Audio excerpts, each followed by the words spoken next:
you know the thing I loved about for that defense yesterday for them, and you got to give Dan Quinn a lot of credit here. Mm-hmm. He kept it simple. The Cincinnati Bengals got a bad offensive line. So guess what we're going to do? Rush the passer. We're going to get the quarterback. Mm-hmm. And Dorrance Armstrong got in on the act, 2 sacks. Micah Parsons had his 2 sacks. Leighton Vander Esch, had a sack. It was just great to see them execute a game plan that for a lot of us felt like needed to happen. Go get the quarterback. And they did that to a T yesterday. And Micah Parsons putting his stamp on it with the 2-sack game that he had. Already 4 sacks in 2 games, the most sacks to the first 18 games of a career. And Micah Parsons been spectacular so far. So what I learned is sometimes you got to keep it simple. And that's exactly what they did yesterday. Tell that to Kellen Moore. And that's where we go next. What I learned from yesterday's game, look, the first 2 drives for the Cowboys were really good. The first drive is extremely impressive. But for Kellen Moore, he put Cooper Rush in positions to succeed, getting the ball out quickly to CeeDee Lamb, establishing a rhythm with Noah Brown. But Cooper Rush stepped up again. Give him credit. At times was not pretty. At times did not look great. Decision-making was questionable. But in the end, what do you need to do in this league? Win. And he found a way to do it yesterday with some big-time throws. The biggest one of the biggest ones was during the first drive of the game, that 17-yard completion to Noah Brown. I think we overuse the word sometimes, moxie, when it comes to quarterbacks. I think Cooper Rush fits that definition pretty well.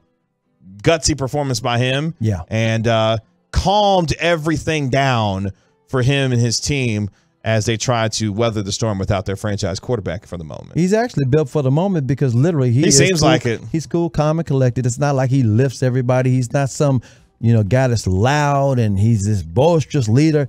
He is just calm. And so because he's calm, it trickles down. Now, let me put it like this.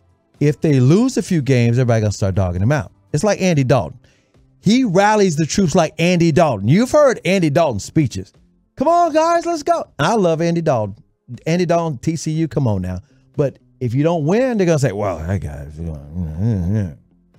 I'm just telling you, for those who think, okay, Cooper Rush could take Dak's job just like Dak took Tony Romo's job. No, he's not that kind of a leader. Yeah, you got to relax on He is a guy that just does his job. And Dak Prescott is in that building. Tony Romo, when Dak Prescott wound up taking over the Dallas Cowboys, Tony Romo was in his mid-30s. He had a wife and kids. He wasn't hanging out with the guys no more. Dak Prescott and Zeke Elliott were rookies, and they were all hanging out. The whole team's going bowling. They were the youngest team to make the playoffs that year. Well, guess what? All sides of the ball were rallying around Dak Prescott. They won 11 in a row. Dak is loud. He's got all these leadership skills. They love Tony. But Tony's like Uncle Tony. Cooper Rush is quiet. He ain't screaming and hollering and say, come on, guys, let's do it. He's like, come on, guys, let's do this. And here's what I'll say about this as well. And the Cowboys should be very fortunate that Cooper Rush played the way that he did for the most part in the game, because let's keep it all the way 100 here. Cowboys wanted Will Greer to win this job. Let's just keep it all the way 100. Oh, I did too. Because he extends plays. Mm-hmm. He's more mobile. Don't get me wrong. Cooper got a good arm, but Will Greer, and he also had, had a guy in the room. He had a sponsor. Yeah.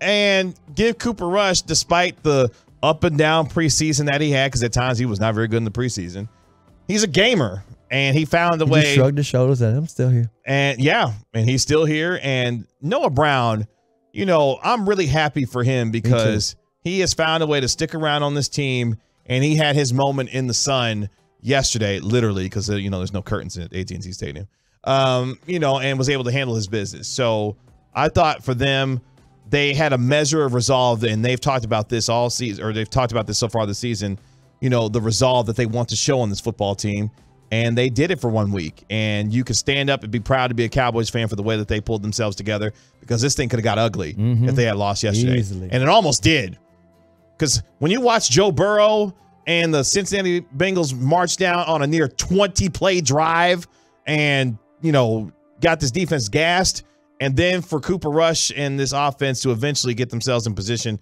to get Brett Maher that game-winning field goal, give them a lot of credit where credit's due.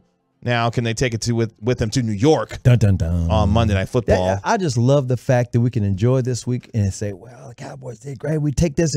And again, you go to New York, it sets the scene because the Cowboys are 1-1. The Giants are 2-0. It's a division game. Let's see who's got what, because the Giants are not, they're automatically going to win. No, it's not like you're taking on the Buffalo Bills. It's the New York Giants, not the Buffalo Bills. Let's see what you can do.